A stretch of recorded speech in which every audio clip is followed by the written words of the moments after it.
That's exactly what you want to see in a BP from a scouting perspective. Backspin line drives all over the field, effortless in his power to right center and left center, and tremendous balance and rhythm and timing right throughout his swing.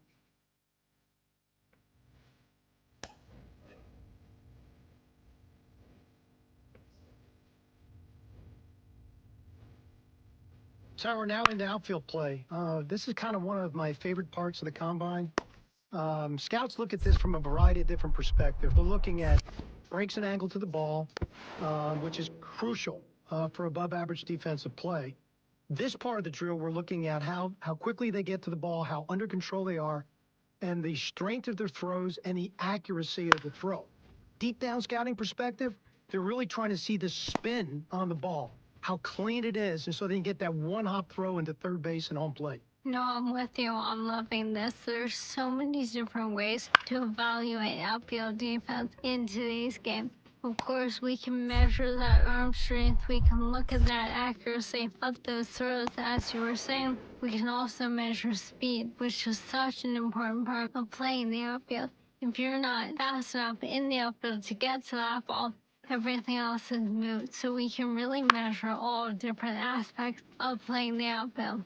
And when you look at some of these players and then you think about the great right fielders, which is the arm strength position in our game, you think Acuna and you think about Tatis, you think about Kyle Tucker, Jason Hayward for a long period of time. And Sarah, pay particular attention now how they're making the outfielders move to the ball. They're trying to really see body movement and body awareness and how under control they are athletically when they go to execute this particular skill. Well, as you said, right field is indeed the premier arm strength position in today's game, and I've got a number of you on that. In 2023, right fielders had an average max effort arm strength of 90.9 miles an hour. That means the top 10% of all right fielders throws averaged almost 91 miles an hour.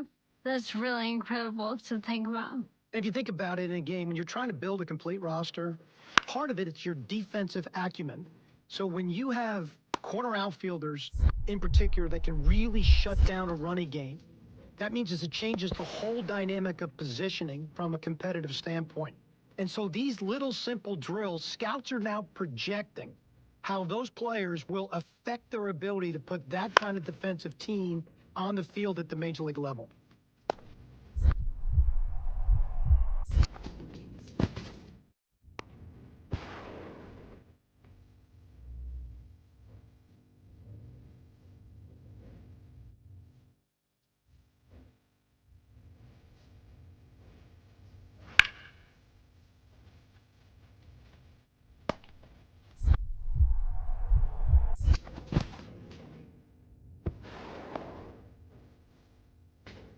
Wow, what a display of what you look for in an outfielder. Explosive first step quickness, tremendous angles to the ball, great closing speed, well above average arm. That's an 8 defender on a 20 to 80 scale, and that's what they look like when you're the best defender at your position in the